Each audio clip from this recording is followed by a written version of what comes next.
तुमच्याकडे pan card असेल तर सावधान. आता पॅन कार्ड धारकांनी हा नियम मोडला तर होणारा 10,000 रुपये दंड. पॅन कार्ड धारक महिला किंवा पुरुषांनी जर हा नियम पाळला नाही तर त्यांचं बँक खातंही ब्लॉक होणार.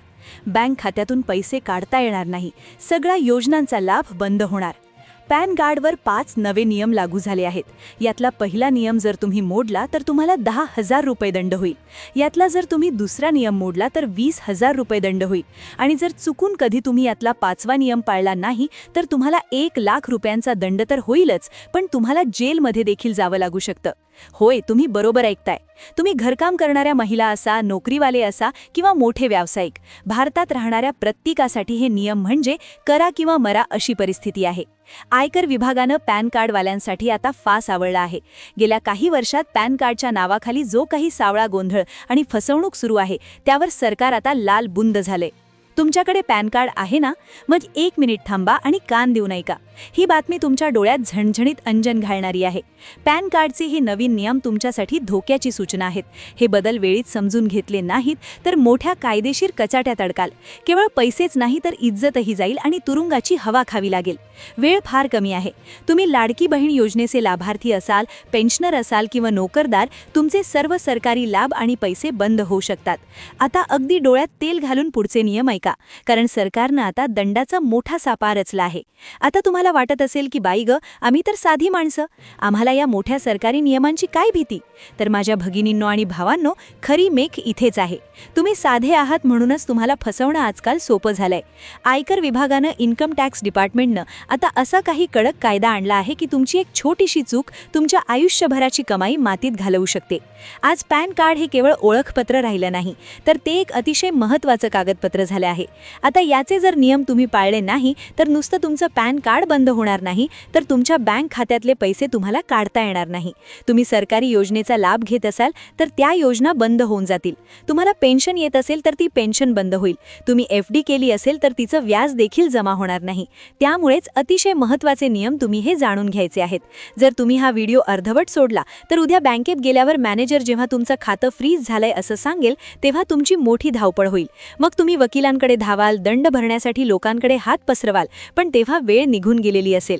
म्हणूनच सांगतेय, शांत डोक्याने हे नियम समजून घ्या. पहा, सर्वच्या सर्व नियम आपण समजून घेणार आहोत. काही नियम तुम्हाला लागू पडतील, काही पडणार नाही, पण यातला एक ना एक नियम लक्षपूर्वक ऐका, कारण की जर का तुम्ही यातला एकही नियम पाळताना आढळले नाही तर तुमचे स्वतःचे पैसे बँकेतून तुम्हाला काढता येणार नाही. तर सर्वात आधी आपण पहिल्या नियमाची माहिती घेऊयात, जो 90% लोकांना फारसा लागू पडत नाही. पण 2 नंबरचा आणि 3 नंबरचा जो नियम आहे तो जवळपास 50% जनतेला लागू पडतो. पण 5वा नियम जो आहे तो 100% म्हणजे सगळ्या लोकांना लागू पडतोय, आणि जो जर मोडला तर 1,00,000 रुपयांचा दंड आहे. त्यामुळे 5वा नियम पाहिल्याशिवाय व्हिडिओ बंद करू नका. आता पाहूयात वेळ न घालवता नियमांची माहिती. तर पहिला नियम, आता जरा लक्ष देऊन ऐका. अनेकांना वाटतं की आधार कार्ड हरवलं की नवीन काढतो, तसंच पॅनचं पण आहे. पण पॅन कार्डच्या बाबतीत हा विचार तुम्हाला तुरुंगात नेऊ शकतो. आपल्या महाराष्ट्रातल्या कित्येक लोकांकडे 2-2 पॅन कार्ड आहेत. कसं?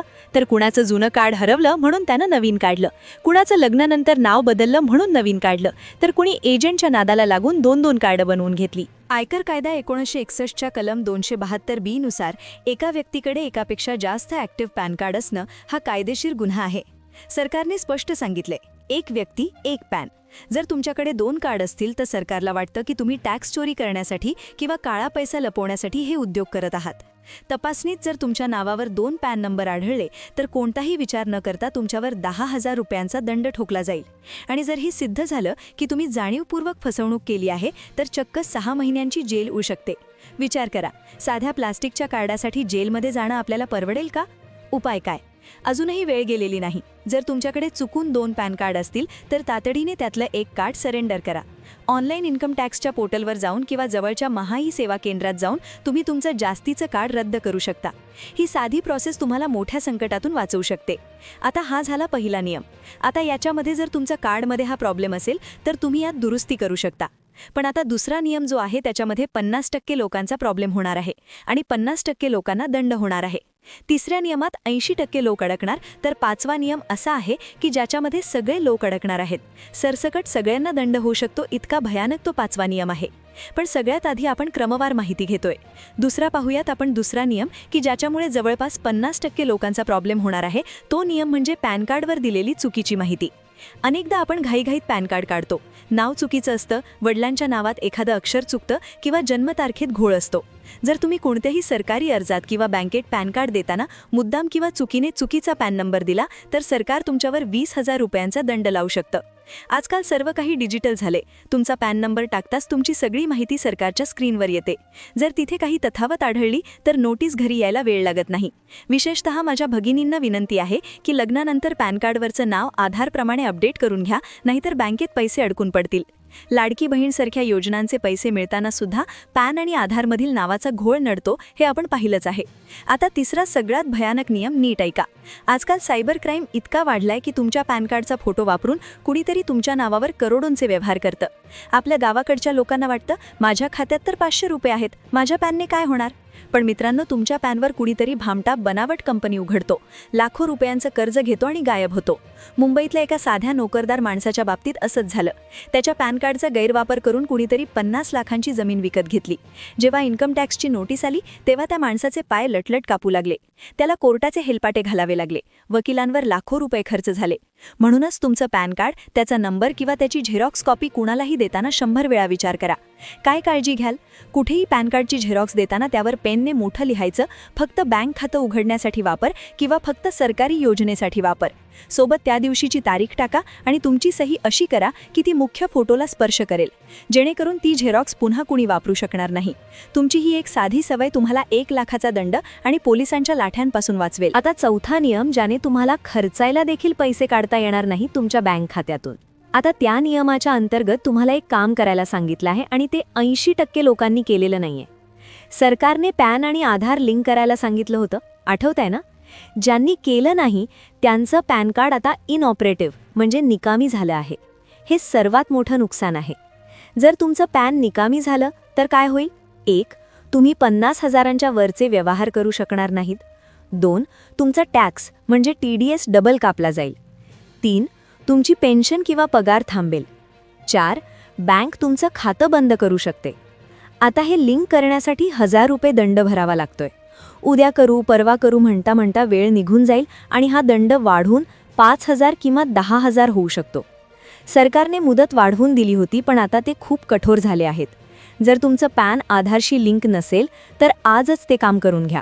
हे 1000 रुपये आज खूप वाटत असतील, पण उद्या होणारा लाखाचा तोटा त्यापेक्षा मोठा असेल. आता शेवटचा नियम की ज्याने सगळ्या लोकांचे धाबे दणाणले आहेत. अनेक जण बँकेत गेल्यावर आमचं पॅन कार्ड आहे ना तिथे असं म्हणून गप्प बसतात. पण जुन्या पॅन कार्डवरचा फोटो जुना असतो किंवा सही बदललेली असते. जर बँकेने पॅन कार्ड रिजेक्ट केलं आणि तुम्ही वेळेत अपडेट केलं नाही तर तुम्हाला दंड लागू शकतो. बँका आता खूप शिस्तबद्ध झाल्या आहेत. जर तुमच्या पॅनमध्ये तांत्रिक दोष असेल तर ते ताबडतोब दुरुस्त करा. सरकारी योजनांचा लाभ घेणाऱ्यांनी तर ही काळजी सर्वात आधी घेतली पाहिजे. इतक्या धोक्यांनंतर आता थोडं हसू तुमच्या चेहऱ्यावर येईल अशी एक बातमी सांगते. आयकर विभागाने आता नवीन पॅन कार्ड काढण्याची प्रक्रिया खूप सोपी केली आहे. ज्यांच्याकडे आधार कार्ड आहे त्यांना आता इन्स्टंट पॅन मिळतं. सर्वात महत्त्वाची आनंदाची बातमी म्हणजे नवीन प्रणालीनुसार जर तुम्ही आधार कार्ड वापरून नवीन पॅन काढलं तर ते पॅन कार्ड आपोआप आधारशी लिंक होऊनच येतं.